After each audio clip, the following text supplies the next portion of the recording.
In the last 3 weeks, officials of ministries, departments and agencies have been coming to the National Assembly to defend their budgets. The Minister of Communications and officials of the ministry appeared before the House Committee on Communications to defend the 2017 budget. Lawmakers began by looking at the ministry's performance with regard to the 2016 budget.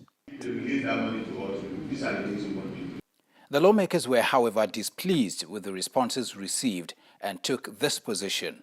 To be expecting all the documents by end of work on Monday. So we'll now communicate to you when we go on an oversight, when to come back for your 2017. Because the committee, the budget defense, because the committee are not happy what presented, and so we are looking forward by Monday to have all the documents, as I said, all the documents, and the Secretariat will obviously furnish you with what the committee needs for you to bring on Monday. Another agency that suffered a similar fate is the National Health Insurance Scheme. Appearing before the House Committee on Health Services, the agency was not allowed to make its presentation.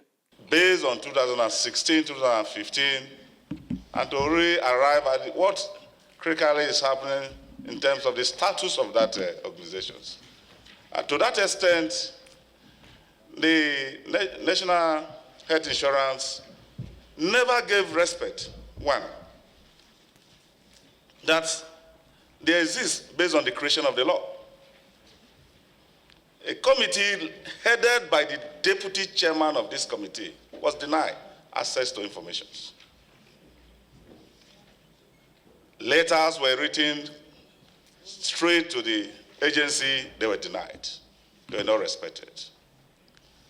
Budget of 2016 of the agency was not provided to this Honorable House in terms of the IGR.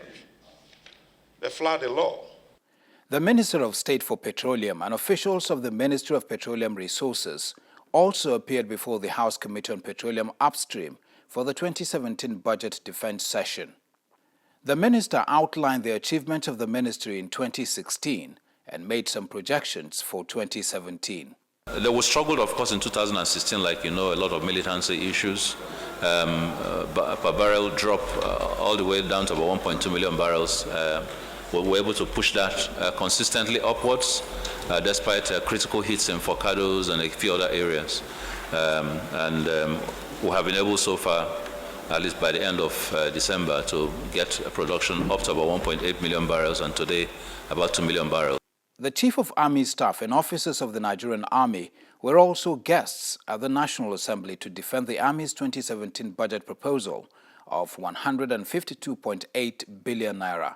The Chief of Army Staff spoke on their work in the Northeast. The Northeast does not remain only with the operational aspects, but we also get ourselves involved as part of the programs for winning the hearts and minds of the populace. We need their support to be able to get more knowledge and information about the activities of the Boko Haram terrorists who are widespread in the in the region. The Senate was also a beehive of activities during the week, receiving various government officials who also came to defend their budgets. Officials of the Federal Road Maintenance Agency, FERMA, appeared before the Magnus Abilate Committee to defend their budget. They tender for projects, you give them award letters, they wait until mobilization is paid before they go to site. But that's not, when they were tendering for this project, that was not what we were made to understand. Because if mobilization is just to assist them, but many of them wait for mobilization before they go to site. Why would it take so long for you to give somebody mobilization?